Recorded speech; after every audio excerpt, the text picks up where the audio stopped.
On February 26th, the 36-year-old male skier was caught and killed in an avalanche on the west side of the Bridger Range near Bridger Bowl Ski Resort.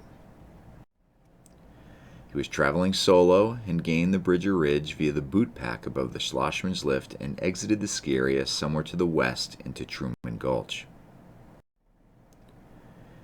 He descended a lower-angled ridge north of the slope that later avalanched. At the bottom of this run, he bumped into two other skiers who skied a similar line. They discussed the conditions and felt confident about good snow stability. They skinned up a safe, broad ridgeline with the intention of skiing another run in the same area. Their skin track followed a ridge.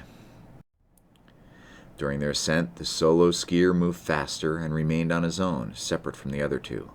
At approximately 2 o'clock in the afternoon, he removed his skins and dropped into a steeper, more exposed, northwest-facing slope at the top of the slide path.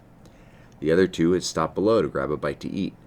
At the top of the slope, the solo skier made one ski cut without results and then dropped into the main path. After making 2 or 3 turns, he triggered the avalanche. The crowns are marked. The slide broke 1 to 3 feet deep. It was 150 feet wide, wider than it appears in the picture. On this Google Earth image, the crowns are in yellow. He was carried 1,000 vertical feet down the slope, and he was buried near the X. The other two skiers immediately pulled their skins and descended to start a search. While descending, one skier triggered a small slide while traversing a steep slope leading to the debris but was not caught. Here's another perspective of the avalanche.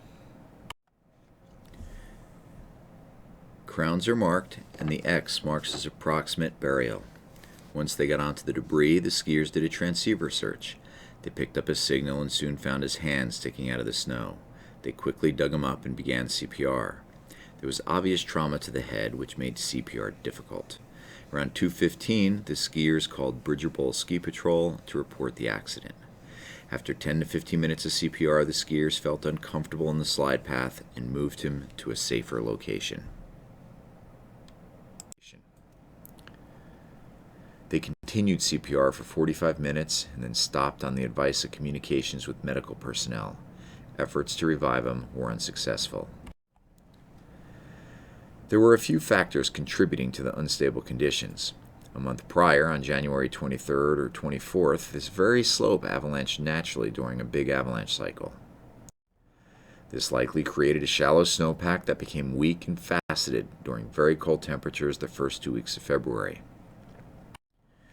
From February 13th to February 26th, this weak snow was loaded by a series of storms that dropped 3 inches of snow water equivalency. In addition to steady snowfall, moderate winds were ideal for loading this particular slope. The combination of a buried persistent weak layer and a heavy load of new and wind-blown snow created an unstable snowpack structure. As the helicopter hovered, the two skiers were dropped to radio. They were able to coordinate getting the skier out via a long line and a net flown under the helicopter. 2.5 hours after the initial call, the recovery was complete. The deceased was a well-known and loved member of the community. Our deepest condolences go out to his family and friends.